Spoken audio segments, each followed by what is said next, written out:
Okay, I want to continue on with the book of Genesis in the Bible and explain a few things that aren't commonly known.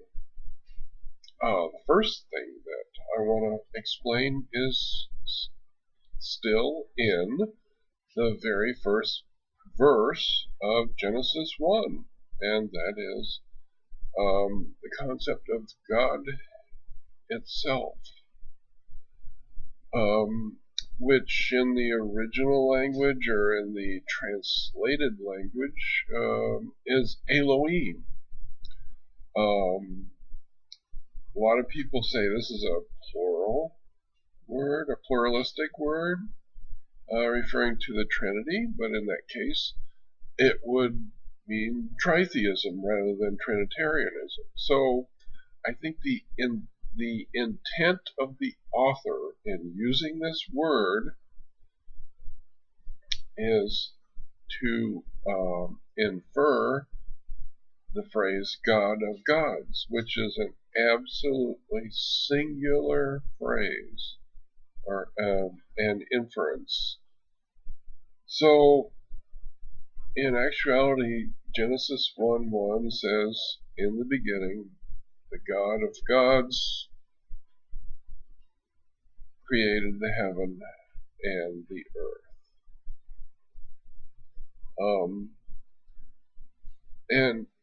Continuing along these lines, the author in Genesis goes on to say that mankind was created in the image of God, according to the translation. But this too is not correct. It should say mankind or man was created in his own image, in man's own image, not God's own image, in man's own image, in the image of gods, plural, created he, God of gods, man and woman. So mankind is not created in the image of God. Mankind is created in the image of gods, which are subordinate to the God of gods. And going into the New Testament, we see that there is only actually one person who was ever created in the image of God, and that's Jesus. Mankind as a whole is not created in the image of God. Mankind as a whole is created in the image of gods. And this infers that mankind will become like the angels, not like God himself. For God is an absolute in every way singularity as God of gods. And most Christians and religion picture that prior to the creation, Genesis 1:1 again, God existed as a being or a triunity of beings in an absolute infinity of nothingness. Whereas that is about as far from fact, biblical fact, as it can get, because creation is not everything. The creation was the creation, and based on science, a creator has to be far greater and of far greater permanence than whatever is being created, and that there has to be a greater reality, a greater universality than anything that is created, because the creation is based on a creator. So what we can infer and see and interpolate from the very first verse in Genesis is that prior to the creation, there existed, or exists, continues to exist, a vast kingdom in which God is a God of gods, a king, an everlasting king in an everlasting kingdom. Now, the concept of past infinity, no beginning, is pretty much incomprehensible to me, anybody else who attempts to think about it. The nearest we can come is to, well, there were billions of years before I was born or created or whatever. There were billions of years before that, but billions of years means nothing in relation to an infinity of all past reality. So what we have to acknowledge is that God, as God of gods, had no beginning and is, and not only did this God of gods have no beginning, but he reigns and has always reigned in past infinity without beginning, and of course that infers without end as well,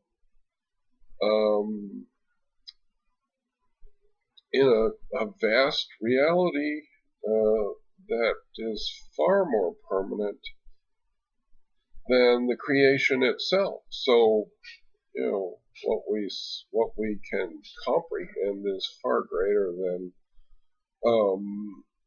anything that is being currently taught. So that's one great mistake that most religionists make, is that they believe that mankind was created in the image of God, and that's simply not right. Mankind was created in the image of gods, and the New Testament says that mankind will be like the angels, not like God, and that God dwells in eternity as king over a vast kingdom that itself dwells in eternity, populated by what we know as the host of heaven or whatever, from among whom came the angels. It's a subcategory of a vast eternal host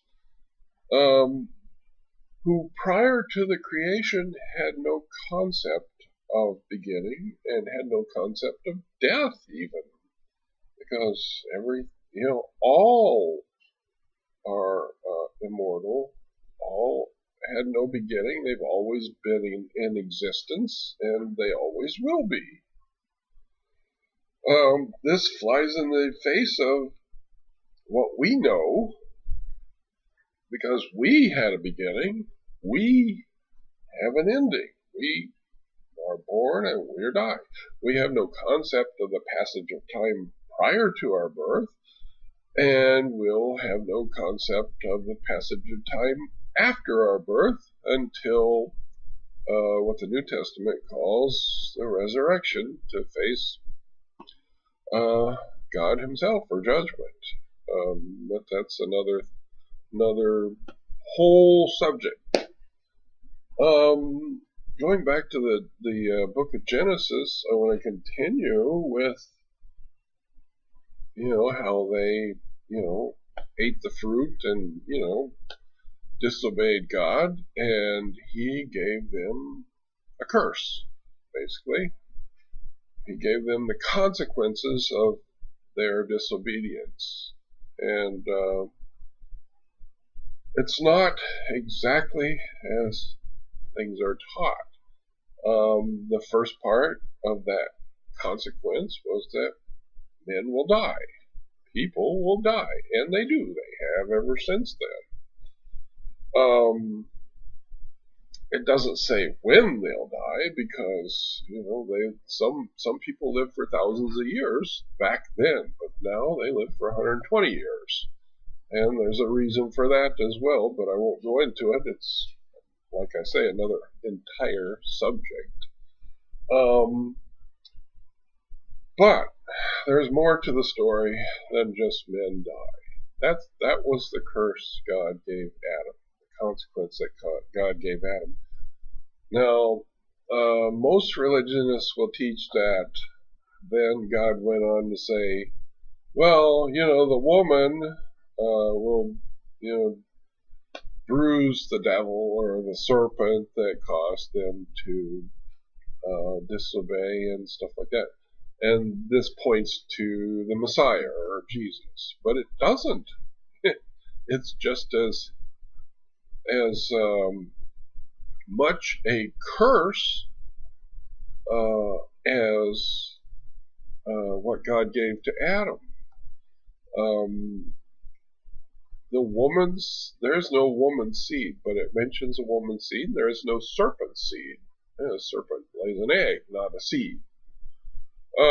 So what we're dealing with is metaphorical language, as intended by the author, in which the seed of the woman is depicted as, or is metaphorically described as, the dead flesh of the man who dies, or the progeny of the man and the woman eventually die, and